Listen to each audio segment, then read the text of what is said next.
Cảm ơn bạn đã sử dụng dịch vụ của Trung tâm Không gian mạng Viettel. Trung tâm phối hợp tìm kiếm cứu nạn hàng hải Việt Nam đã đưa 2 thuyền viên và 1 thi thể nạn nhân trong vụ tàu cá Nghệ An bị chìm trên biển vào đến cảng Cửa Lò.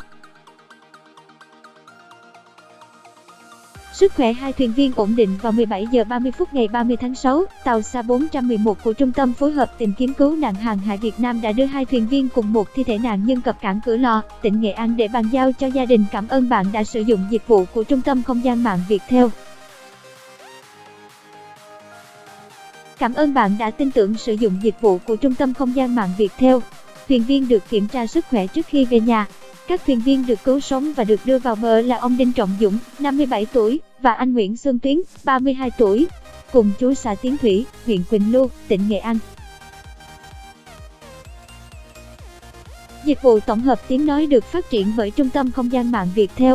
Cả hai sau khi được cơ quan chức năng chăm sóc thì sức khỏe ổn định nhưng trên khuôn mặt vẫn tỏ rõ sự mệt mỏi, thất thần sau vụ tai nạn bất ngờ. Bạn đang nghe tiếng nói nhân tạo, phát thanh từ Trung tâm Không gian mạng Viettel. Tàu SA411 cũng đã đưa thi thể anh Nguyễn Văn Hát, 38 tuổi, vào bờ, bàn giao cho gia đình. Giọng đọc được nghiên cứu và phát triển bởi các kỹ sư Trung tâm Không gian mạng Viettel. Sau đó, gia đình anh Hát đã nhanh chóng đưa nạn nhân về huyện Quỳnh Lưu để mai táng. Dịch vụ tổng hợp tiếng nói cung cấp bởi Trung tâm Không gian mạng Viettel. Trong vụ tàu chìm, anh Hát mặc dù bị rơi xuống biển nhưng sau đó được cứu sống. Tuy nhiên, khi tỉnh dậy không thấy con trai Nguyễn Văn Phong, 17 tuổi, nên đã tiếp tục nhảy xuống biển để tìm, không ngờ anh bị tử vong. Thi thể anh sau đó được vớt lên, còn người con trai hiện vẫn đang mất tích. Thi thể nạn nhân được bàn giao cho gia đình. Dịch vụ tổng hợp tiếng nói được phát triển bởi Trung tâm Không gian mạng Viettel. Theo các thuyền viên sống sót, vào ngày 24 tháng 6, 19 người đều quê ở Quỳnh Lưu lên tàu cá Na 95.899 Tiến Sĩ ra khơi đánh bắt cá. Bản quyền thuộc về Trung tâm Không gian mạng Viettel. Giọng đọc cung cấp bởi Trung tâm Không gian mạng Viettel. Đến khoảng 13 giờ ngày 28 tháng 6, tàu đang neo tại khu vực cách phía nam đảo Bạch Long Vĩ khoảng 34 hải lý thì bị va chạm với một con tàu Pacific 1 của Công ty Cổ phần Vận tải và Thương mại Quốc tế. Bản quyền của Trung tâm Không gian mạng Viettel. Hậu quả, tàu Na 95.899 Tiến Sĩ bị lật úp, tất cả 19 người đều bị rơi xuống biển. Tàu Pacific 1 đã tiếp cận và kịp thời cứu vớt được 9 ngư dân trên tàu, 1 người tử vong. Hiện còn 9 người chưa được tìm thấy.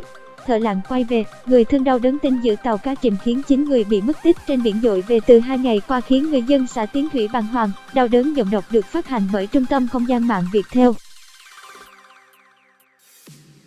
Ngày 30 tháng 6, thân nhân 9 thuyền viên vẫn còn mất tích trong vụ chìm tàu đã tập trung lên Ủy ban Nhân dân xã Tiến Thủy để ngóng chờ tin tức của những người chồng, người cha, người con của họ. Tiếng nói từ Trung tâm Không gian mạng, Tập đoàn Công nghiệp Viễn thông Quân đội Viettel.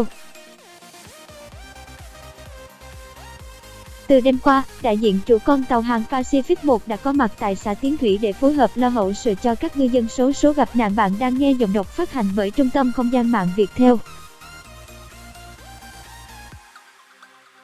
Phía tàu Pacific còn hứa sẽ thuê thợ lặn ra tìm kiếm nạn nhân. Thế nhưng, sáng nay, đại diện đơn vị này lại trả lời rằng vùng biển chìm tàu có độ sâu hơn 40 mét nên phải tìm kiếm đội lặn khác. Giọng đọc được phát hành bởi Trung tâm Không gian mạng Viettel. Bạn đang nghe tiếng nói nhân tạo của Trung tâm Không gian mạng Viettel. Người thân đau đớn khi biết thợ lặn đã quay về. Anh Bùi Ngọc Tú, anh trai ngư dân đang mất tích Bùi Nam Trung, cho biết đêm qua, đại diện chủ tàu thông báo đội thợ lặn đã tiếp cận được hiện trường lúc 21 giờ ngày 29 tháng 6 và chờ đến 6 giờ ngày 30 tháng 6 sẽ lặn tìm kiếm những người đang bị mất tích. Nhưng, sáng nay, thợ lặn nói nước quá sâu nên họ không lặn được và đã quay về. Tai nạn là không ai mong muốn. Họ biết vùng biển này nông sâu ra sao, tại sao lại thuê đội thợ lặn không đủ khả năng lặn ở đây. Cảm ơn bạn đã sử dụng dịch vụ của Trung tâm Không gian mạng Viettel. Giọng đọc cung cấp bởi Tập đoàn Công nghiệp Viễn thông Quân đội Viettel. Người thân chúng tôi còn phải nằm dưới biển bao nhiêu ngày nữa. Anh Tú bức xúc.